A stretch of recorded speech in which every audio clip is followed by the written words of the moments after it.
पिछले कुछ सालों में अपने देश में लोगों की जीवन शैली में अद्वितीय परिवर्तन होते हुए हम देख रहे हैं। जैसे जैसे विज्ञान ने तरक्की की, वैसे वैसे हमारे जीवन शैली में परिवर्तन हुए और हो रहे हैं। प्रदूषण, खान पान की आदतें, अस्थायी जीवन शैली, रसायन युक्त भोजन, प्रदूषित वायु, तनावपूर्ण जीवन और सिर्फ आगे बढ़ने की चाह में पूरा देश सफर कर रहा है। हर एक बदलती हुई चीज हमें निसर्ग से दूर ले जा रही है। जैसे जैसे हम निसर्ग से दूर जा रहे हैं, वैसे वैसे हमारा शरीर उस बदलाव को आत्मसात करने के लिए जद्दोजहद कर रहा है। भारत देश में नई नई चिकित्सा पद्धति, प्रतिभाशाली डॉक्टर, उच्चतम स्वास्थ्य व्यवस्थाएं, इसी कारण आज भारत विश्व के लिए एक स्वस्थ विकल्प के रूप में उभर रहा है। हर एक बदलाव जितनी चिंता लाता है, उतने ही विकल्प भी लाता है। कोई परिस्थिति में रोता है और कोई परिस्थिति को रुलाता है। हर मुश्किल से जो राह बनाए वो ही सिकंदर कहलाता है। स्वास्थ्य क्षेत्र एक ऐसा क्षेत्र है जिसमें उड़ान की क्षमता अद्वितीय है। स्वास्थ्य क्षेत्र में सिर्फ डॉक्टर ही नहीं बल्कि पूरी टीम का सहयोग होता है। एक आधुनिक सेवा क्षेत्र को सुविधा युक्त बनाने के लिए असिस्टेंट यानी सहायक की जरूरत बड़े पैमाने पर पड़ रही है।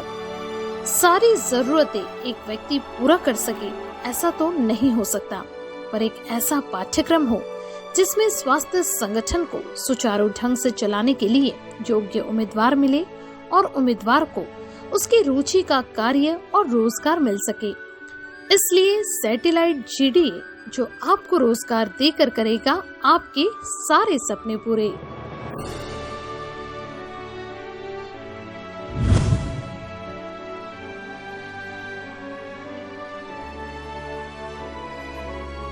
कुछ दिन पहले ही भारत के केंद्रीय मंत्री नितिन गडकरी ने कहा था कि बेरोजगारी भारत की सबसे बड़ी समस्याओं में से एक है।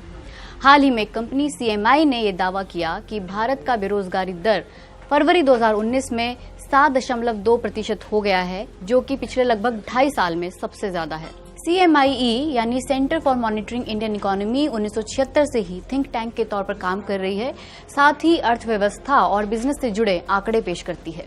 CMIE के मुताबिक सबसे ज्यादा चिंता वाली बात यह है कि एम्प्लॉयमेंट रेट भी घटा है, यानी जो लोग ऑलरेडी एम्प्लॉयड थे वो भी अब घटे हैं।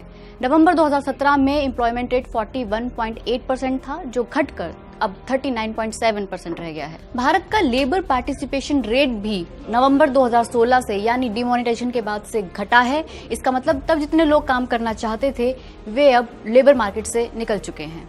जनवरी से अक्टूबर 2016 तक औसतन 47% लोग काम करना चाहते थे, लेकिन फरवरी 2019 में ये घटकर 42.7% ही रह गया है। विश्व का एवरेज लेबर पार्टिसिपेशन रेट 66% है।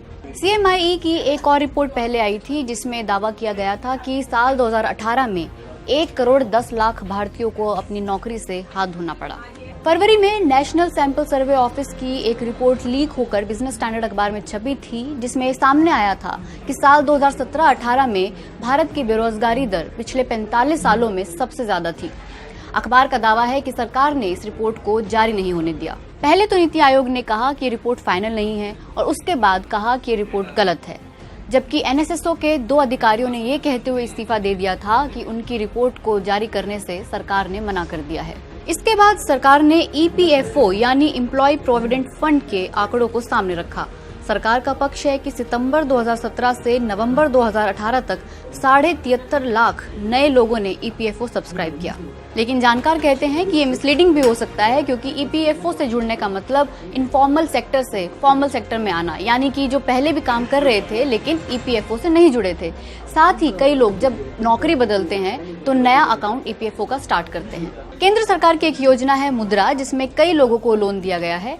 सरकार ने लेबर एंड एम्प्लॉयमेंट मिनिस्ट्री से कहा है कि वो आंकड़े पेश करे कि मुद्रा के तहत कितनी जॉब्स क्रिएट हुई। हालांकि ये रिपोर्ट अभी तक पेश नहीं की गई है। दुनिया भी भारत की बेरोजगारी पर बात कर रही है। इंटरनेशनल मॉनेटरी फंड के अर्थशास्त्री जॉन ब्लूडॉन का कहना है कि अगर विकासशील देशों में देखा जाए तो भारत का युवा सबसे ज्यादा इनएक्टिव है और 30% युवा काम नहीं कर रहे। एक और रिपोर्ट 2018 में अजीम प्रेमजी यूनिवर्सिटी ने पेश की थी, जिसमें कहा गया था कि भारत अपनी जीडीपी ग्रोथ को एम्प्लॉयमेंट में नहीं बदल पा रहा। सबसे बड़ी समस्या तो ये है कि 82% पुरुष और 92% महिलाएं 10,000 रुपए महीना भी नहीं कमा पाते।